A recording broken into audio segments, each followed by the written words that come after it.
ओम शांति। 6 मई 2026 के बाबा के मधुर महावाक्य। बाबा कहते, मीठे बच्चे, जब तुम संपूर्ण पावन बनोगे तब ही बाप तुम्हारी बलिहारी स्वीकार करेंगे। अपने दिल से पूछो, हम कितना पावन बने हैं। जब तुम संपूर्ण पावन बनोगे तब ही बाप तुम्हारी बलिहारी स्वीकार करेंगे। अपने दिल से पूछो, हम कितना पावन बने हैं। प्रश्न, तुम बच्चे अब भी खुशी खुशी से बाप पर बलि चढ़ते हो, क्यों? तुम बच्चे अब भी खुशी खुशी से बाप पर बलि चढ़ते हो, क्यों? उत्तर, क्योंकि तुम जानते हो अभी हम बलिहार जाते हैं तो बाप 21 जन्मों के लिए बलिहार जाते हैं। तुम बच्चों को ये भी मालूम है कि अब इस अविनाशी रुद्र ज्ञान यज्ञ से सब मनुष्य मात्र को स्वाहा होना ही है। इसलिए तुम पहले ही खुशी खुशी से अपना तन मन धन सब कुछ स्वाहा कर सफल कर लेते हो। गीत मुखड़ा देख ले प्राणी मन दर्पण में। ओम शांति। शिव भगवान आवाज जरूर अपने बच्चों प्रति ही नॉलेज सिखाते हैं, वह श्रीमत देते हैं। हे बच्चों, हे प्राणी, शरीर से प्राण निकल जाते हैं तो आत्मा निकल जाती है, एक ही बात है। हे प्राणी अथवा हे बच्ची, तुमने देखा है कि मेरे जीवन में कितना पाप था और कितना पुण्य था। हिसाब तो बता दिया है। तुम्हारे जीवन में आधा कल्प पुण्य आधा कल्प पाप होते हैं। पुण्य का वर्षा बाप से मिलता है, जिसको राम कहते हैं। राम निराकार को कहा जाता है, ना कि सीता वाला राम। तो अब तुम बच्चे जो आकर के ब्रह्मा मुख वंशावली ब्राह्मण बने हो, तुम्हारी बुद्धि में है आया है बरोबर आधा कल्प हम पुण्य आत्मा ही थे, फिर आधा कल्प पाप आत्मा बने। अभी पुण्य आत्मा बनना है। कितना पुण्य आत्मा बने हैं वह हर एक अपने दिल से पूछे। पाप आत्मा से पुण्य आत्मा कैसे बनेंगे, वह भी बाप ने समझाया है। यज्ञ तप आदि से पुण्य आत्मा नहीं बनेंगे, वह है भक्ति मार्ग। इससे कोई भी मनुष्य पाप आत्मा नहीं बनते हैं। अभी तुम बच्चे समझती हो हम पुण्य आत्मा बन रहे हैं। आश्री मत से पाप आत्मा बनते बनते सीढ़ी उतरते ही आए। कितना समय हम पुण्य आत्मा बनते, वह सुख का वर्षा लेते, ये किसी को पता ही नहीं है। उस बाप की याद तो सभी मनुष्य करते, उनको ही परम पिता परमात्मा कहते हैं। ब्रह्मा विष्णु शंकर को परमात्मा नहीं कहेंगे और किसी को परमात्मा नहीं कह सकते। बाबा कहते, बल इस समय तुम प्रजापिता ब्रह्मा कहते हो, परंतु प्रजापिता को कभी भक्ति मार्ग में याद नहीं करते। याद सभी फिर भी निराकार बाप को ही करते हैं। ओ गॉड फादर, ओ भगवान अक्षर ही निकलते हैं, एक को ही याद करते हैं। मनुष्य अपने को गॉड फादर कह न सके, ना कि ब्रह्मा विष्णु शंकर अपने को गॉड फादर कह सकते हैं। अपन उनके शरीर का नाम तो है ना, एक ही गॉड फादर है, उनको अपना शरीर नहीं है। भक्ति मार्ग में शिव की बहुत पूजा करते हैं। अभी तुम बच्चे जानते हो शिव बाबा इस शरीर द्वारा हमसे बात करते हैं। हे बच्चों, कितना प्यार से कहते हैं, समझते हैं मैं सर्व का पतित पावन सदगति दाता हूँ। मनुष्य बाप की महिमा करते हैं ना, लेकिन उनको ये पता ही नहीं कि 5000 वर्ष के बाद आते हैं। जरूर जब कलयुग का अंत होगा तब ही तो आएंगे। अभी कलयुग का अंत है तो जरूर अब आया है। तुमको श्रीमत मिलती है।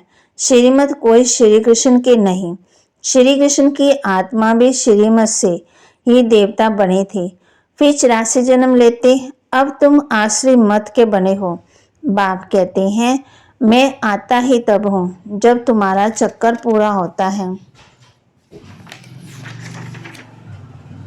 तुम जो शुरू में आए थे अब जर्जरीभूत अवस्था में हो। झाड़ पुराना जर्जरीभूत होता है तो सारा झाड़ ऐसा हो जाता है। बाप समझाते हैं, तुम्हारे तमो प्रधान बनने से सब तमो प्रधान बन गए हैं। ये मनुष्य सृष्टि का वैरायटी धर्मों का झाड़ है। इसको उल्टा झाड़ कहते हैं। इसका बीज ऊपर में है, उस बीज में ही सारा झाड़ निकलता है। मनुष्य कहते भी हैं गॉड फादर, आत्मा कहती है आत्मा का नाम आत्मा ही है।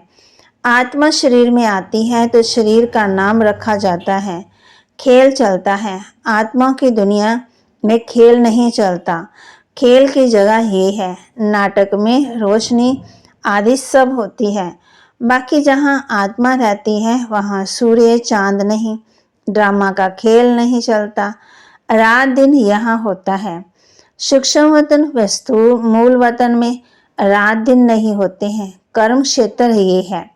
इसमें मनुष्य अच्छे कर्म भी करते, बुरे कर्म भी करते। सज्जो त्रेता में अच्छे कर्म होते हैं क्योंकि वहाँ 5 विकार रूपी रावण का राज्य ही नहीं है। बाप बैठ कर्म अकर्म विकर्म का राज बताते हैं। कर्म तो करना ही है, ये कर्म क्षेत्र है। सतयुग में जो मनुष्य कर्म करते हैं वह अकर्म हो जाता है। वहाँ रावण राज्य ही नहीं, उनको हेवन कहा जाता है। इस समय हेवन है ही नहीं। सज्जु में एक ही भारत था और कोई खंड नहीं था। हेवनली गॉड फादर कहते हैं तो बाप जरूर हेवन ही रचेंगे। भारत का ये प्राचीन देश है ना, भारत प्राचीन देश है। पहले पहले सिर्फ भारत ही था, ये कोई नहीं जानते। अब भी तो नहीं है ना, ये है ही 5000 वर्ष की बात। कहते भी हैं क्राइस्ट से 3000 वर्ष पहले भारत हेवन था। रचयिता जरूर रचना रचेंगे। तमो प्रधान बुद्धि होने के कारण इतना भी नहीं समझते। भारत तो सबसे ऊंच खंड है। पहली बरादरी है मनुष्य सृष्टि की। ये भी ड्रामा बना हुआ है। शाहूकार गरीबों को मदद करते हैं, ये भी चला आता है। भक्ति मार्ग में भी शाहूकार गरीबों को दान करते हैं, परंतु ये है ही पतित दुनिया। तो जो कुछ भी दान पुण्य करते हैं पतित ही करते हैं। जिसको दान करते हैं वह भी पतित है। पतित पतित को दान करेंगे, उनका फल क्या पाएंगे। बल कितना भी दान पुण्य करते आए हैं फिर भी गिरते ही आए हैं। भारत जैसा दानी खंड और कोई नहीं होता। इस समय तुम्हारा जो भी तन मन धन है सब इसमें स्वाहा करते हो। इनको कहा जाता है राजवेश, अक्षमेघ, अविनाशी ज्ञान यज्ञ। आत्मा कहती है ये जो पुराना शरीर है इनको भी यहाँ स्वाहा करना है, क्योंकि तुम जानते हो सारी दुनिया के मनुष्य मात्र इसमें स्वाहा होते हैं। इसलिए हम क्यों नहीं खुशी से बाबा पर बलि चढ़ जाएं। आत्मा जानती है हम बाप को याद करते हैं, कहते भी आए बाबा आप जब आएंगे तो हम बलिहार जाएंगे, क्योंकि अब हमारे बलिहार जाने से आप फिर 21 जन्मों के लिए बलिहार जाएंगे। ये सौदागरी है। हम आप पर बलिहार जाते हैं तो आप भी तो 21 बार बलिहार जाते हैं।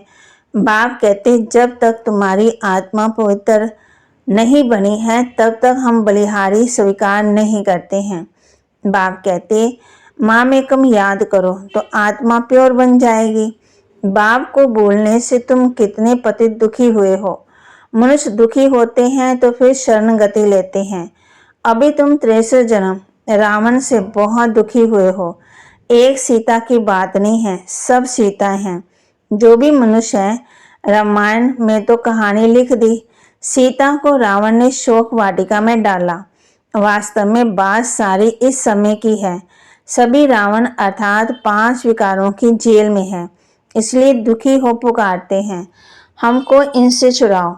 एक की बात नहीं है। बाप समझाते हैं सारी दुनिया रावण की जेल में है। रावण राज्य है ना, कहते भी हैं राम राज्य चाहिए। गांधी ने भी कहा सन्यासी कभी ऐसे नहीं कहेंगे कि राम राज्य चाहिए, भारतवासी ही कहेंगे। इस समय आदि सनातन देवी देवता धर्म है ही नहीं और ब्रांचेज है। सतयुग था, एक ही आदि सनातन देवी देवता धर्म था। अभी वह नाम ही बदला हुआ है। बाबा धारणा के लिए बता रहे हैं। बाबा कहते कर्म, अकर्म और विकर्म की गति को जान, अब कोई भी कर्म नहीं करना है। कर्म क्षेत्र पर कर्म करते हुए विकारों का त्याग करना ही विकर्म से बचना है। कर्म, अकर्म और विकर्म की गति को जान, अब कोई विकर्म नहीं करना है। कर्म क्षेत्र पर कर्म करते हुए विकारों का त्याग करना ही विकर्म से बचना है। ऐसा पावन बनना है जो हमारी बलिहारी बाप स्वीकार कर ले। पावन बनकर पावन दुनिया में जाना है। तन मन धन इस यज्ञ में स्वाहा कर सफल करना है।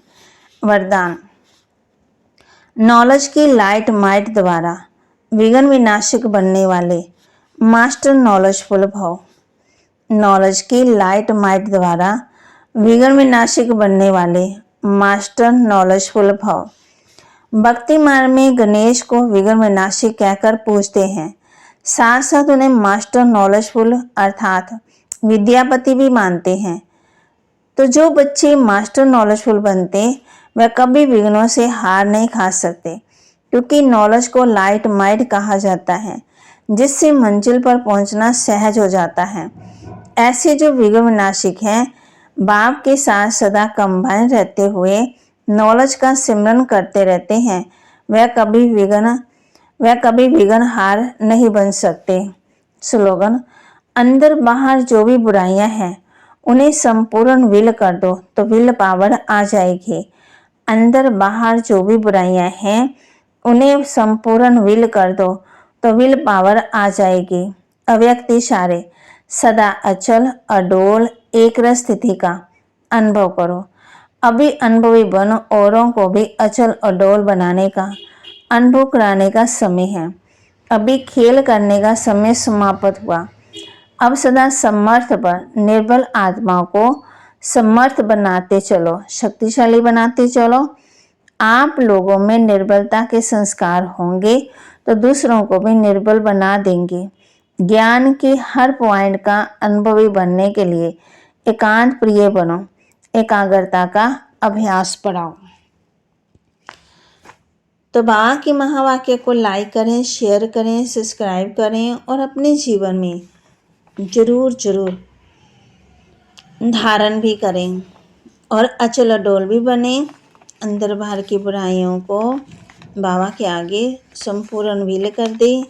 नॉलेज की लाइट माइट द्वारा विघ्न विनाशक बने।